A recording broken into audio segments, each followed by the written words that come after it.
Movie के start में हम सोफिया को देखते हैं। सोफिया ईवा नाम की एक लड़की की बेहद खास नौकरानी थी। ईवा जहाँ भी जाती सोफिया उसके साथ ही रहती थी। कहने को तो सोफिया ईवा की नौकरानी थी, लेकिन दोनों में बहनों जैसा प्यार था। सोफिया ईवा के खाने पीने के साथ साथ उसके नहाने धोने का भी ध्यान रखती, लेकिन ये बात ईवा के पति जॉश को पसंद नहीं थी। कभी कभी जब ईवा और जॉश नींद में होते तो सोफिया उनके कमरे में आकर काम करने लग जाती। इसलिए सोफिया को लेकर अक्सर ही पति पत्नी में झगड़े होते रहते। असल में कई साल पहले ईवा का घर आग में जल गया था और उस आग में ईवा की माँ और सोफिया के माता पिता की मौत हो गई थी, जबकि ईवा और सोफिया किसी तरह बच गई थी। उस हादसे के बाद ईवा के पिता कायल ने सोफिया को गोद ले लिया और दोनों बहनों के जैसे रहने लगी। सोफिया के माता पिता नौकर थे, इसलिए बड़ी होकर सोफिया भी घर के काम काज करने लगी। फिर एक रात कायल की तबीयत बहुत खराब हो गई और तब उसने सोफिया से एक वादा लिया, चाहे कुछ भी हो जाए वो ईवा का साथ नहीं छोड़ेगी। फिर एक दिन जब ईवा नहाने की तैयारी कर रही थी तब सोफिया खास जड़ी बूटियां लाती है और उसे पानी में डालकर ईवा को नहलाने लग जाती है। लेकिन जिस तरीके से वो ईवा को छू रही थी ये देखकर जॉश को काफी बुरा लग रहा था, इसलिए वो सोफिया को बात बात पर डांट देता है। जॉश हर समय उसे डांटता रहता, जबकि सोफिया खुश रहने की कोशिश करती। अपना ध्यान भटकाने के लिए सोफिया तस्वीरों से भी बातें करने लगती थी। ऐसे ही एक रात जब सोफिया अपने कमरे में जा रही थी तब उसे ईवा के कमरे से आवाजें सुनाई देती है। आवाज सुनकर वो रुक जाती है। अंदर की आवाज से सोफिया समझ जाती है जॉश ने धमाके करने शुरू कर दिए हैं। उनकी आवाजों को सुनकर सोफिया के अंदर भी तूफान मचलने लग गया था। फिर वो जल्दी जल्दी अपने कमरे में आती है और अपने कपड़े उतारकर आईने में देखते हुए खुद को सेटिस्फाई करने लग जाती है। अगली सुबह सोफिया तैयार होकर बाजार की ओर निकल जाती है। सोफिया को स्टीव नाम का एक लड़का अच्छा लगता था और वो अक्सर उसी से सब्जियां लेती थी, लेकिन स्टीव को देखते ही वो काफी घबरा जाती थी। फिर बाजार से आने के बाद वो पूरे घर की साफ सफाई करती है और फिर खाना बनाने लग जाती है, क्योंकि आज कुछ मेहमान आने वाले थे। अभी सोफिया घर के काम कर ही रही थी, तभी उसे मालूम चलता है जॉश एक नौकरानी रखने वाला है। ये सुनकर वो काफी परेशान हो जाती है। चूंकि वो ईवा से दूर नहीं हो सकती, इसलिए वो और भी अच्छे से काम करने लग जाती है।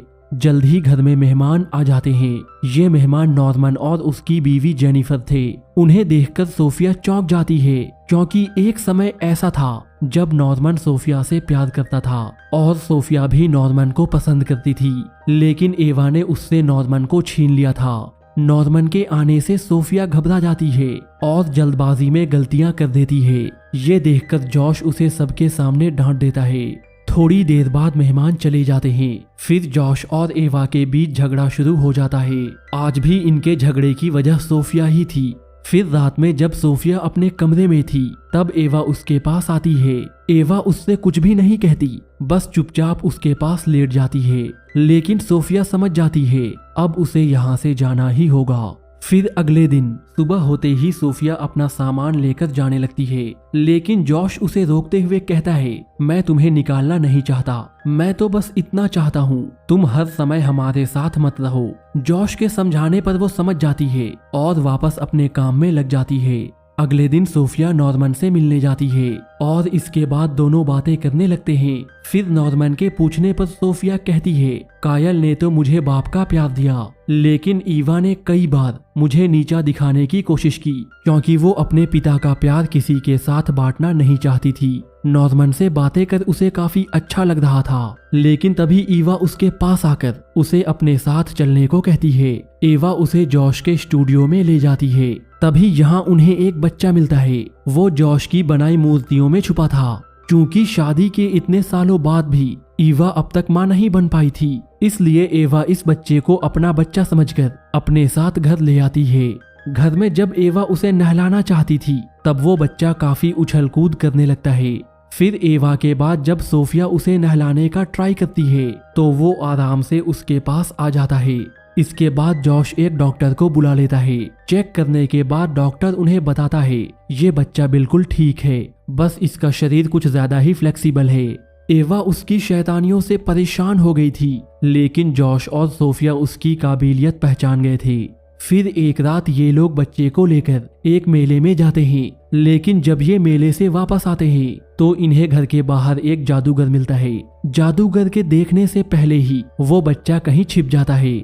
फिर जॉश के कहने पर सोफिया उसके लिए खाने का इंतजाम करती है। खाना खाते समय जादूगर बताता है, मेरी सहायक की मौत हो गई है और अब उसका बेटा विली ही मेरा वारिस है। जादूगर की बातों से ये लोग समझ जाते हैं जो बच्चा उनके घर में है वही विली है। फिर जादूगर अपने जादू का कमाल दिखाने लगता है ताकि ये लोग डरकर विली को वापस कर दे, लेकिन जादूगर के लाख कोशिशों के बाद भी ये उसे विली के बारे में कुछ भी नहीं बताते। अब सोफिया विली का ध्यान रखने लगी थी, जबकि एवा को उससे जलन होने लगी थी। सोफिया ये सारी बातें नॉर्मन को बताती है और वो उसे एवा को माफ करने की सलाह देता है। सोफिया फिर से नॉर्मन के करीब आना चाहती थी, इसलिए अब उसने नॉर्मन के घर आना जाना शुरू कर दिया था। नॉर्मन से मिलकर उसकी भूख जागने लगी थी और अब वो हर समय अपनी प्यास मिटाने के सपने देख रही थी। एक ओर जहां वो नॉर्मन के करीब आना चाहती थी तो वहीं दूसरी ओर वो स्टीव के साथ भी समय बिता रही थी। स्टीव से मिलकर जब वो घर आती है तो वो घर के बाहर एक पुलिस वाले को देखती है। ये पुलिस वाला जॉश का दोस्त होता है। वो जॉश से कहता है जादूगर पर बैंक लूटने का आरोप है और पुलिस को शक है इस काम में एक दुबले पतले बच्चे ने उसकी मदद की है और पुलिस को ऐसा लगता है वो बच्चा तुम्हारे घर में है, इसलिए कुछ ही दिनों में पुलिस तुम्हारे घर जांच के लिए आएगी। ये सुनकर जॉश और सोफिया सोच में पड़ जाते हैं। फिर वो विली को खिला पिलाकर मोटा करने की कोशिश में लग जाते हैं ताकि कोई भी उसे पहचान ना पाए। इसी बीच सोफिया को मालूम चलता है स्टीव उसकी एक सहेली से शादी करने वाला है और ये जानकर उसका दिल टूट जाता है। इसके बाद पुलिस जॉश के घर पे आती है, लेकिन उनके कहने पर जब विली को बुलाया गया तो उसे देखकर पुलिस वापस जाने का फैसला करती है, क्योंकि जॉश और सोफिया ने उसे खिला पिलाकर कंप्लीटली चेंज कर दिया था। अब सब कुछ ठीक हो गया था और विली के बचने से सभी लोग खुश थे। फिर विली खुश होकर इधर उधर कूदने लगता है और सोफिया उसे पकड़ने के लिए उसके पीछे पीछे भागती है और इसी बीच उसकी नजर एवा और नॉर्मन पे जाती है जो एक दूसरे के गले लगे हुए थे। उन दोनों को एक साथ देखकर एक बार फिर से सोफिया का दिल टूट जाता है। वो उदास होकर बाजार की ओर जाने लगती है, लेकिन तभी स्टीव उसके पास आकर कहता है मैं केवल तुमसे प्यार करता हूँ और अगर तुम हाँ करो तो हम दोनों शादी करके किसी दूसरे शहर चले जाएंगे। वो स्टीव से शादी तो करना चाहती थी मगर वो एवा को भी छोड़ना नहीं चाहती, इसलिए सोफिया उसे मना कर देती है। इसके काफी दिनों के बाद जॉश अपने घर पर एक पार्टी का इंतजाम करता है जिसमें वो और एवा सबके सामने विली को गोद लेने वाले थे।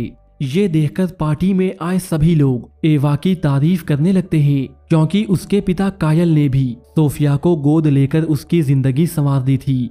आज पहली बार सोफिया को एवा के तारीफ से तकलीफ हो रही थी। वो जॉश को एवा और नॉर्मन के बारे बताना चाहती थी, इसलिए मौका मिलते ही वो सबके सामने ये बात बोल देती है।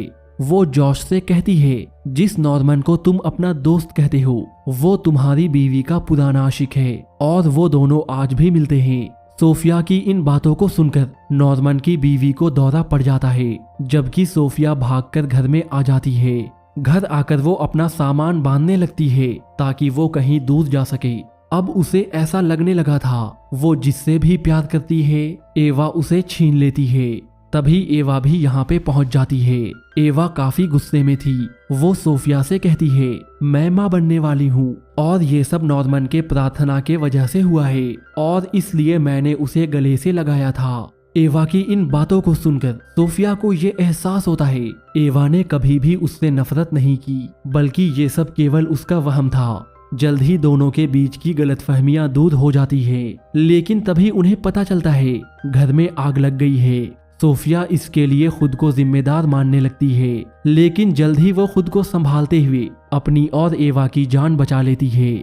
फिर आखिर में एवा के कहने पर सोफिया स्टीव से शादी कर लेती है और दोनों अपने परिवार के साथ खुशी खुशी रहने लगते हैं और यहीं ये मूवी खत्म हो जाती है।